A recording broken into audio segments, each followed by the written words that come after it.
Hi guys, welcome to దివ్యాలాది vlogs. నేను మీ దివ్యాలాది. ప్రజెంట్ మనం గుజరాత్లోని అహ్మదాబాద్లో ఉన్నాం. మీరు చూస్తున్నది Ahmedabad railway station. Day trip కోసం అహ్మదాబాద్ నుండి 100 కిలోమీటర్స్ దూరంలో ఉన్న మెహసానా డిస్టిక్లోని చాళుక్యులు కట్టించిన one of the UNESCO world heritage centre అయిన మొధేరా సన్ టెంపుల్కి వెళ్తున్నాం. సన్ టెంపుల్ అంటే అందరికీ కోనార్క్ సన్ టెంపుల్ మాత్రమే గుర్తుకు వస్తుంది. కానీ మన భారతదేశంలో మొత్తం 12 సన్ టెంపుల్స్ ఉన్నాయి. మన ఇండియాలో ఉన్న ఆర్కిటెక్చర్ విషయంలో కోనార్క్ సన్ టెంపుల్ ఫస్ట్ ప్లేస్లో ఉంటే తర్వాత మొధేరా సన్ టెంపుల్ సెకండ్ ప్లేస్లో ఉంటుంది. గుజరాత్లో ఉన్న భుజ్, కచ్ విజిట్ చేసిన తర్వాత అహ్మదాబాద్కి అయితే మేము వచ్చాము. అహ్మదాబాద్ నుండి 150 కిలోమీటర్స్ దూరంలో ఉన్న 2 యునెస్కో వరల్డ్ హెరిటేజ్ సైట్స్ని చూడాలని ప్లాన్ చేశాము. అందుకోసమని మేమైతే ఒక కార్ని అయితే రెంట్కి తీసుకున్నాము.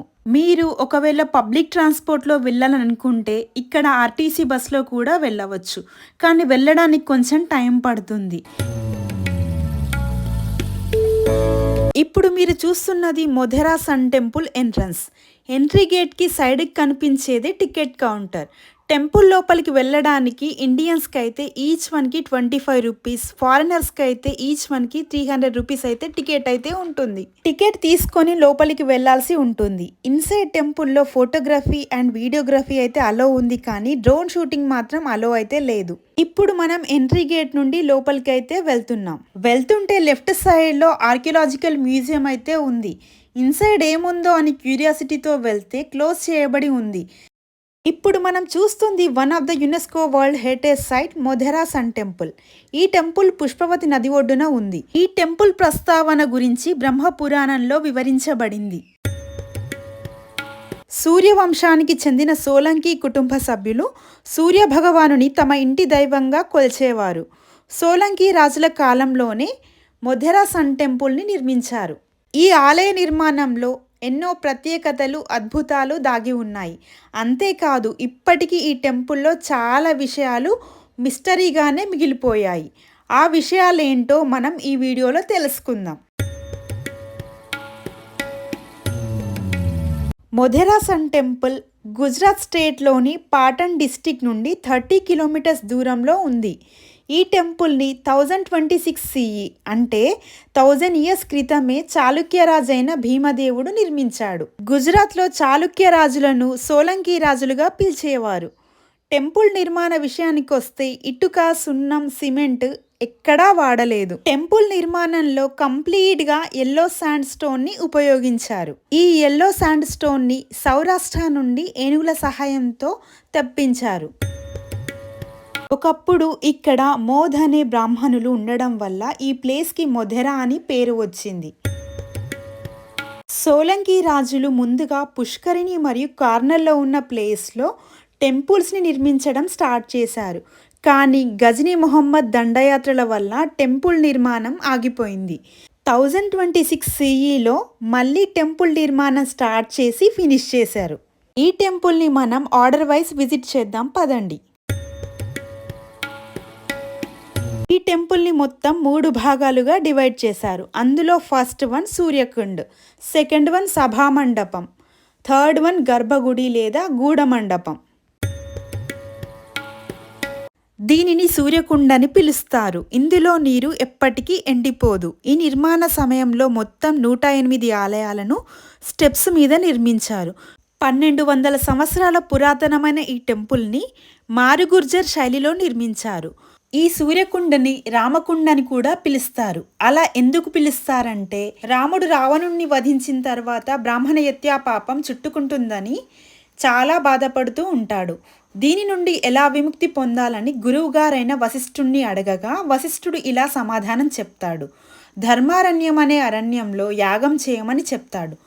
ఆ రోజులో రాముడు యాగం చేసిన ధర్మారణ్యం ఇదే కాబట్టి రామకుండని పిలుస్తారు. ఈ స్టెప్స్ మీద 108 టెంపుల్స్ చెక్కడానికి కూడా ఒక ప్రత్యేక కారణం ఉంది. ఖగోళ శాస్త్రం ప్రకారం చంద్రుడికి భూమికి ఉన్న దూరాన్ని చంద్రుని చుట్టుకొలతతో డివైడ్ చేస్తే 108 వస్తుంది. అలాగే సూర్యుడికి భూమికి ఉన్న దూరాన్ని సూర్యుని చుట్టుకొలతతో డివైడ్ చేస్తే 108 వస్తుంది. హిందూ ధర్మం ప్రకారం టెంపుల్లో మనం 108 ప్రదక్షిణాలు చేస్తాము, 108 నామాలు జపిస్తాం.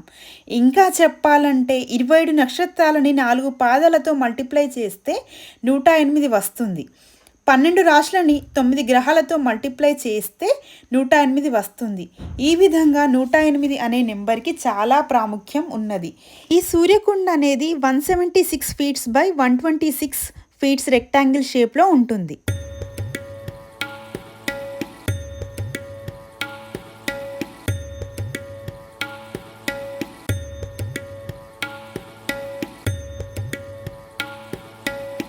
ఇప్పుడు మనం చూస్తుంది టెంపుల్ యొక్క రెండవ భాగమైన సభామండపం. ఈ సభామండపంలో సంవత్సరానికి 52 వారాల గుర్తుగా 52 స్తంభాలను నిర్మించారు. స్తంభాలను పైనుండి చూస్తే గోళాకారంలో, క్రింది నుండి చూస్తే అష్టభుజి ఆకారంలో ఉంటాయి. ఈ స్తంభాలపై రామాయణ భారతంలోని కొన్ని ఘట్టాలని అద్భుతంగా చెక్కారు. ఒకప్పుడు ఈ ప్లేస్లో సభా సమావేశాలు అంటే మీటింగ్స్, డ్యాన్స్ ప్రోగ్రామ్స్ జరుగుతూ ఉండేవి. సభామండపంకి 4 వైపులా 4 ద్వారాలు ఉన్నాయి. ముందు ద్వారం నుండి సూర్యకుండకి వెళ్ళవచ్చు, వెనుక ద్వారం నుండి గూఢమండపంకి వెళ్ళవచ్చు. ఇప్పుడు మనం చూస్తుంది టెంపుల్లో చివరి భాగమైన గూఢమండపం. దీన్ని గర్భగుడి అని కూడా అంటారు. ఇక్కడ దేవుడి పూజలు, కార్యక్రమాలు ఒకప్పుడు జరుగుతూ ఉండేవి. తలుపులు వేసి ఉన్న ఈ ప్లేస్ని గర్భాలయం అని అంటారు. ఒకప్పుడు ఈ ప్లేస్లో అశ్వాలతో కూడిన సూర్యభగవానుని విగ్రహం డైమండ్స్తో ఉండేది. ప్రజెంట్ అయితే సూర్యభగవానుని విగ్రహం ఇక్కడ లేదు. గజనీ మొహమ్మద్ దండయాత్రల నుండి సూర్యభగవాన్ని కాపాడడానికని ఇక్కడున్న బ్రాహ్మణులు ఎక్కడో విగ్రహాన్ని దాచారు అని ఇక్కడి వాళ్ళైతే చెప్తూ ఉన్నారు. కానీ ఇప్పటికీ ఆ విగ్రహం ఎక్కడికి వెళ్ళిందో కూడా ఎవరికీ తెలీదు. గర్భగుడి గోడల మీద, స్తంభాల మీద ఎలాంటి శిల్పకళ ఉందో చూద్దాం పదండి.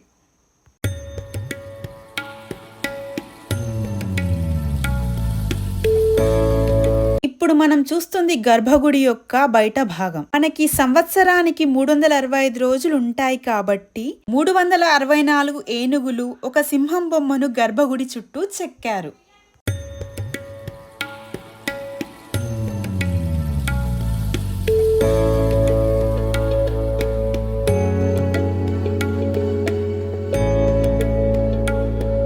ఎన్నో దాడులు మరియు భూకంపాల తర్వాత ఈ టెంపుల్ చెక్కు చెదరకుండా ఉంది. ఈక్వినాక్స్ డేట్స్ రోజున సూర్యుని విగ్రహం మీద సూర్యకిరణాలు పడి విగ్రహం మీద ఉన్న డైమండ్స్ చాలా ప్రకాశవంతంగా మెరిసిపోయి గర్భగుడి సభామండపం అంతా మెరిసేది. కానీ ప్రజెంట్ అయితే ఇక్కడ విగ్రహం లేనందున ఓన్లీ మనమైతే ఊహించుకోవచ్చు, కానీ రియల్గా అయితే చూడలేము. సన్ టెంపుల్కి ఈశాన్య భాగంలో 2000 సంవత్సరాల క్రితం నాటి శివాలయం ఉంది. ఇందులో వినాయకుడు, శివలింగము, హనుమంతుడు, నంది, తాబేలు మొదలగు విగ్రహాలైతే ఉన్నాయి.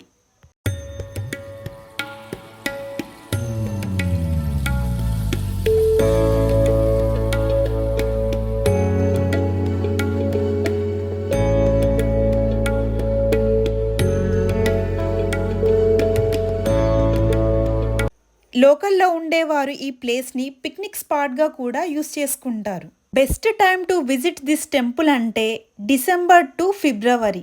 ఈ టైంలో కాకుండా వేరే టైంలో వెళ్తే మాత్రం ఇక్కడ చాలా హీట్గా ఉంటుంది. నవంబర్ ఎండింగ్లో మేము వెళ్ళాం కాబట్టి అప్పుడైతే 40 degrees కంటే ఎక్కువ టెంపరేచర్ అయితే ఉంది.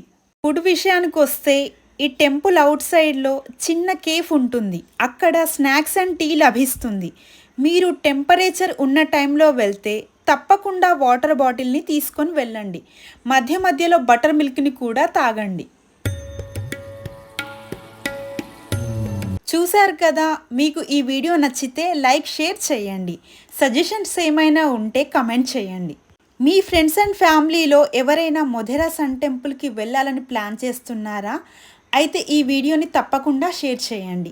ఒకవేళ మీరు నా ఛానల్ని ఇంకా సబ్స్క్రైబ్ చేయకపోతే తప్పకుండా సబ్స్క్రైబ్ చేయండి. Thanks for watching this video. See you next video. Bye.